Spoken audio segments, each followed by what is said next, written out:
excited to have you on 98%. Welcome. Yeah. Honored to be here. Yeah, so 98% stems from one statistic that only 2% of collegiate athletes go pro. So what happens to the other 98%? And my goal is to empower former athletes or current athletes to share their stories, because I feel like sometimes, we get, now that we're no longer athletes, we get caught up in our work life and just our everyday lives that we don't really cherish the accomplishment of becoming a collegiate athlete. One reason why I wanted to bring you on is because we actually met at our corporate jobs. Yep. And found out that she played volleyball, and I'll let Cassidy give her background, but found out that she played volleyball, and like when you meet another college athlete, that's now we're having a grand old time. Yeah. It's just like instant connection. Yeah. So Cassidy, where are you from? Tell us about yourself. Yeah. First of all, I freaking love this platform. I think it's so cool that you're doing this, and I think it's important because it is such a small percentage of people that actually do go pro, and I've always wondered, like, what are my other friends doing that didn't go pro? So I love that you're doing this. But I grew up in Austin, Texas, and started playing volleyball around the age of like 13. So I started a little bit later than a lot of my other friends that played, but I was like so uncoordinated and like could not figure out. I was like 6 feet tall by the time I was like 13. So I was super awkward and lanky and didn't know how to control my body. But then anyway, got into club volleyball and grew up in Austin playing club and high school volleyball, obviously. And then around junior year, started getting interest from different colleges and universities. So went through the whole, recruiting process and trying to figure out what it was that I wanted from a school. I wasn't thinking about anything else other than playing volleyball. Like, I never thought about what life would look like outside of it. The goal was just to like get the scholarship and go play. So I ended up at Boston College and played there for 3.5 years. My last year, unfortunately, had a shoulder injury, and so my career ended a little bit sooner than anticipated. And then it was like, well, what am I gonna do now? I went through that whole identity thing of like, okay, I kind of thought I might play pro. I got a very general degree in communications and was just really unsure of what was next. And there was nobody that really told me what to do. And I still don't think there's really a lot of support for athletes who are wrapping up their athletic career and not going pro to be like, hey, there is a lot of opportunity out there for you. There's definitely a big gap when it comes to a junior approaching their senior year of college. Like we said, the percentage of going pro is only 2%. Very, very small. Yeah. So if colleges or the athletic department is not really providing those resources for an athlete to prepare for the outside world, how does an athlete find their way to the next chapter of their life? Yeah. And I know for me, and I'd like to hear about your experience. I know for me, when I thought I was going to go to physical therapy school. So I majored in sociology, again, like very general degree, but I did 3 years of pre-medicine. So I was biology for 3 years. Yeah. So the goal was to go to physical therapy school, and the goal was also just to graduate undergraduate. Yeah. That was really... Let's just get that box checked. Right. And then I would go back and actually go to a community college, do a post-bac or something, retake those classes. But then I realized, like, I didn't want to do all that. And also, the resources that my college provided me was very late. Like, I did not hear about the services from like athletes to careers until 2 months before graduation. And even with that, I will say an opportunity for growth for those services is resume preparation, interview prep. I was not polished. And like going to UCLA, we are surrounded by Fox, CBS, like all types of entertainment companies. So somehow I got tied into that. But when it came to interviewing, I don't even, that's a whole nother segment. Yeah. We could do a whole segment. A whole segment on interviewing, but like, I was not prepared. So what was your experience like? Yeah, very similar.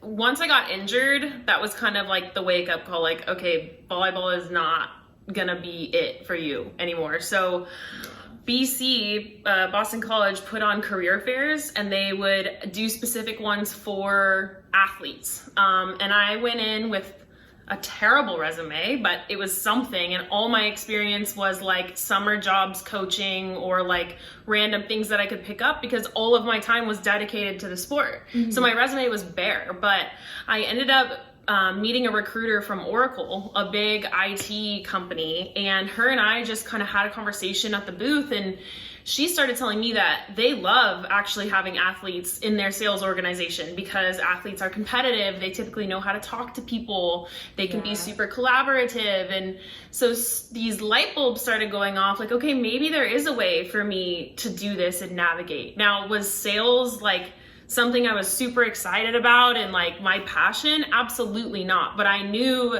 once I graduated, I didn't want to move home. I didn't want to have to like have my parents support me. I wanted to find a way to support myself. So I was fortunate enough to hit it off with her and then go through the interview process. Same kind of thing. Going into an interview, I was like, I have no idea, but I just sort of clawed my way through it because, again, utilizing the skills we have as athletes, like we're taught from a very young age to overcome whatever challenge it is, and I was able to kind of claw my way through and make it to a super entry level position at Oracle. And that was sort of my first leap into the professional space. And even there, it was super rare for me to meet other college athletes. Most people I met were summer interns that got a job, or they had an IT degree or a data analytics degree. And so I was feeling kind of like a fish out of water. Like, I don't belong here. Like, I don't know what the heck I'm doing. I'm just like kind of swimming around trying to figure out where I belonged. And when you play a sport for all of your life, and then all of a sudden that gets taken away, I sort of went through this like identity crisis. Like, how the heck am I going to navigate this world without playing volleyball? Like, who am I without volleyball? So it was a pretty rough transition period to kind of shed this skin of like, I was an athlete, I am an athlete, but now how do I translate those skills into a professional space? But the good news is 5 years later, like, it's possible. And we have learned together, like, so much of what you learn at being an athlete can translate into the professional world, and you can be super, super successful. Or what steps did you take to figure out who you were outside of volleyball? Yeah, it was a grueling process. Lots of therapy. I honestly, something as simple as like, what do I do when I go to the gym? Like, for so long, you're provided with workouts and nutrition plans and schedules, and all of a sudden, it was on me to figure it out. And I actually went through a pretty rough patch. I put on a lot of weight and just got into this sort of like depressive state because I just didn't know who I was or what to do. Like, it used to be that volleyball was just enough, and that was enough for people. And that was my outlet to deal with a lot of the unprocessed traumas and things that I had experienced and used volleyball as an outlet for. So there was a really rough patch of like a year and a half where I was really struggling trying to figure it out. And what I ended up having to do was remove myself from the city that I grew up in so I could come to a new city and start to rebuild my identity from the ground up. And so it was no longer I introduced myself as Cassidy, the volleyball player. It was, I'm Cassidy, the consultant at this consulting firm. Or just Cassidy who loves to go out to eat, drink wine, like, you know, and I think that's something that it takes a lot for us to really to flip that switch. For sure. The athlete does not define us, and neither does our job. It doesn't. And we are who we were before we were athletes. Like, that person and that highest good is still within you. It just was performing at an athletic level, and now it's translating into all these different other areas of your life. So for me, it was just really understanding who that person was and loving her whether she was an athlete, whether she was out to eat with her friends, whether she was working, like what you're doing doesn't define you. What matters is like you pursuing your highest and best good and just letting that infiltrate the people around you. Yeah. I love the fact that I think it's very important for athletes or people to really like remove themselves from where they grew up. Because I mean, like, I know when I graduated UCLA and I came back to Dallas, I could go Bath and Body Works, I could go to the grocery store, anywhere. You're Daphne. Didn't you run track? Didn't you go to UCLA? And I'm like, oh my goodness, like that's not all who I am. And like I've stopped running since 2015. Like I'm not who I was, and I don't even think I want to be that anymore. You know, even though I was still trying to pretend like I was, you know, trying to run, but I was really just running away from getting to know myself about the sport. And I too had to leave Dallas and move to Seattle, and I think that like that experience really allowed me to rebuild myself from the ground up. Nobody knew my name. Nobody knew I ran track. Nobody knew what I did. I really could just say whatever I want. I could have spoken in a British accent. Nobody would have known. None the wiser. I could be anybody who I wanted to be. And I think that's really important when you're trying to figure out yourself. Like if you're in an environment where people are calling you by something that you don't want to be called anymore, it's hard to kind of take control of that and be like, hey, like, please don't say that, you know, about me anymore. Like, don't talk about this anymore. But like, really finding ways to uproot yourself if you can't like physically uproot yourself from that situation. Like going out to like entertainment, like finding new gyms or like going salsa dancing, like finding new hobbies or something like that that would kind of help you find your interests outside of the sport. And I think those are like ways to really find yourself outside of like uprooting. And I think there's like a balance of sort of reinventing and evolving into the person you want to become without like putting volleyball or athletics completely in the past. Like that's always going to be a part of who we are. And we're so fortunate to have had that experience. But I think what it's important to remember is that was a part of you and that still is a part of you, but there is so much more to you and your identity and the value that you bring to the world outside of your athletic ability. And I think that's where a lot of people, at least that I've encountered, struggle. Like I don't know how to add value in my life without this being my thing.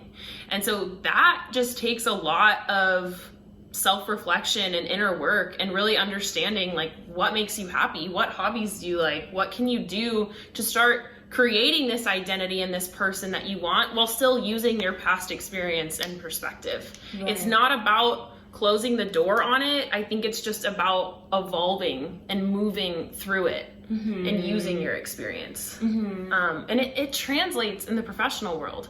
And I think for me, it was tough. Like I felt super competitive and up against all these people who were like straight A's and all they did was academics. And now they've reached their dream job. I kind of felt this like imposter syndrome that I just kind of made my way in here somehow. But that's just not true. Like we bring a lot of value to these corporations because of our athletic ability, but also because of the way that we continuously are reinventing ourselves and facing challenges. And I think it's, there's something to be said about even this kind of like the general degrees that we get, right? Like we feel like that's not enough for the corporate space. And therefore like that kind of translates into when we actually get into these kind of spaces, like, am I enough?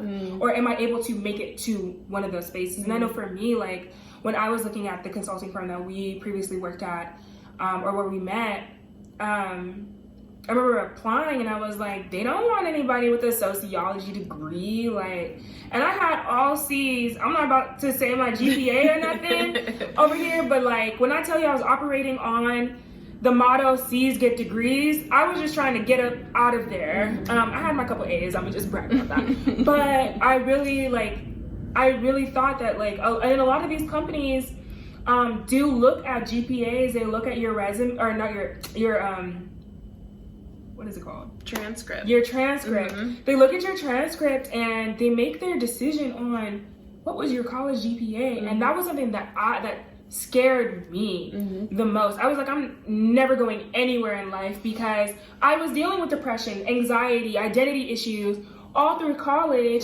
which made my grades suffer. Yeah. I didn't get to enjoy college the way that some people would because I was dealing with an injury and not being able to compete and coaching changes. So a lot of those things affect a person, like somebody that wasn't an athlete. It affects them way more than, others. So coming into a company and really finding a company that believes in athletes is a big thing, right? Yeah, sure. And I think that's like, I'm about to tangent off, but especially when you're doing an interview, I know my interview at the consulting firm that we worked at, they really got to know the person. And I'm gonna be honest, I was crying in my interview when I was talking about my medical retirement, and that moved them. Not like I was like trying to, but like I was literally sitting here talking about it like I've never really talked about it to any regular person off the street. And they were like, okay, tell me how you persevered. Tell me how you're resilient, and tell me about integrity. Like, tell me how you were a leader. And it was like, that's when I was like I'm talking about it, and I never really truly thought about it as I'm interviewing. And those are the qualities that these companies really are looking for in a person. Yes.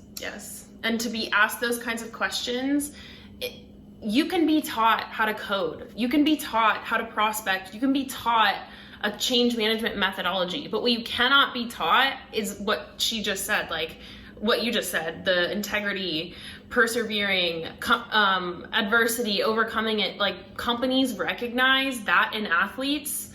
And the companies that we want to be working for are the ones that are going to look past they don't have the specific degree or certification that they need. They know that they can teach us that because they know we're coming in coachable. So you have to go into those interviews confident that, you might not have a coding background, or you might not have this data analytics understanding that the other candidate has, but you have to believe and know that those intangible things that you just described are so valuable. You can be taught all the other stuff. What you cannot teach is someone that has grit and someone that's not going to give up. Yeah, I love that. The other day I ran across your Instagram and I'll put you on the spot. But I ran across your Instagram and you were talking about being enough. So can you share that with 98%? Yeah, I have struggled a lot with this over the last couple of months, of this idea of being enough. And what does that even mean? Enough for myself, enough for my family, enough for my friends, enough at work, and like just enough. This I was never feeling like I was meeting this mark. And then I had this sort of breakthrough from a journal session, because we're all feeling like we're on the hook or we're off the hook, or we're either on track or we're off track. And what I realized is that's all such an illusion. Like, in life, there's no finish line, and there is no report card that we're all going to have when we meet the end of the road, right? All you can do is focus on doing your best in the day that you're currently living in the moment you currently have.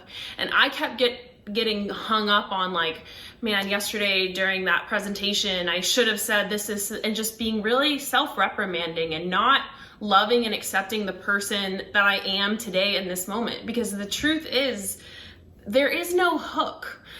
Nobody is has this imaginary expectation of you unless you're putting it on yourself. And we all feel this. We all are feeling we're looking at this girl on Instagram or whoever and seeing her body and oh, I wish I had that. And it just, what I've realized is the comparison trap. If you're going to compare yourself to someone or compete with someone, compete with yourself. Be a better person today than the person you were yesterday. That's all that should matter. Because the way you're living your life and the way whoever else is living their life, we don't know where they came from. We don't know their experience. And so I had to just really bang myself over the head and be stop with this not being enough thing. Enough for who? Enough for what? that's all an illusion. And a lot of it comes up at work, right? Because again, we're competitive, we're athletes, we want to be top performers, but we're all just human beings operating and trying to do the best we can. And so being able to just accept and love yourself today in the exact mental, physical, emotional state you are today, that has been like super liberating for me and helpful as I continue to evolve my identity of being an athlete, of being a professional, of being a friend. And that's just been super helpful. And I think a lot of that enoughness feeling came from being in athletics, right? Because you're always competing with your teammates, you're always wanting your coaches kudos or atta girls, right? And so I had to unlearn a lot of those unrealistic expectations that just really don't exist anymore. Yeah, and you know what? I'll be honest with you, because I mean, we were at the same company, and you're more tenured than I am when I got there, and we went through a round of promotions and progressions, and I didn't get one. Okay, Cassidy was promoted from C2 to a senior consultant. So I was like, and like everybody around me actually got promoted except for maybe like a couple of us. And maybe that was because of the timing that I came into the company. But I also felt like maybe because I didn't know, and a big thing, like I didn't know how to represent my experience, right? So when I was interviewing. So they put me in at the lowest level. And the more that like my career advisor and my manager got to know me, they were like, whoa, you're a lot more advanced than you're portraying yourself. You're portraying yourself, and like you're doing actually like a fabulous job, and actually too fabulous that you actually need to be moved into somewhere else, right? But because I wasn't in that I didn't get that round of promotions, I had that sense of like, wow, like, am I not good enough? And at that point in time, like, work was the biggest thing going on in my life. Right. Like, this job was my first big girl job that I was like, wow, like, I'm really doing something out here. And because I didn't get promoted, like, it really took a toll on my spirit. And it took me a couple rounds of, like, they weren't actually going to promote a lot of people after that first round. Right. That I was like, okay, you know what? Like, my work is not my life. It's not. My work is not everything, right? And like I had to figure out like, how can I find enough outside of my work and outside of my friendships? Yeah, and I do this. I tie my worth to my work, right? And something I've really been focusing on is I don't need anything outside of what I already have within me to know that I'm enough. I don't need my boss to tell me, hey, you did a great job today, for me to go to sleep at night and be like, I was enough today. No, all of that is already within you. And that's like what you said about the comparison game. When you're looking to your left and to your right, like I was looking at you and I was like, right. Wow, like Cassidy really got, like everybody really got promoted around me. Like, what about me? You know, and like I really felt like, wow, like I must not be good enough for this company, you know, and things like that. And like, yeah, like we have to learn how to find value outside of the subjective. Yeah.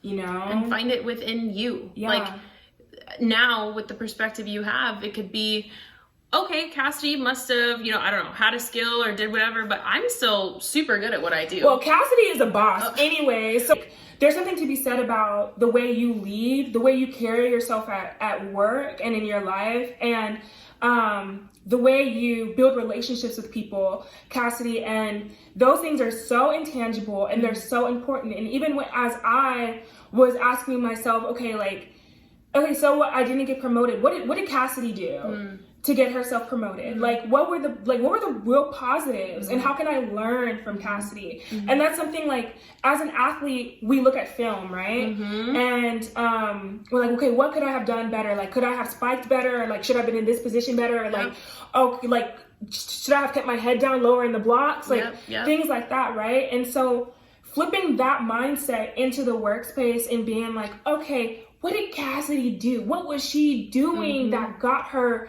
the promotion? Right. How was she building relationships? And that was something that was huge. That's something that I learned. And like at the time, like my company was like, what the company was not, they weren't doing anything. Right.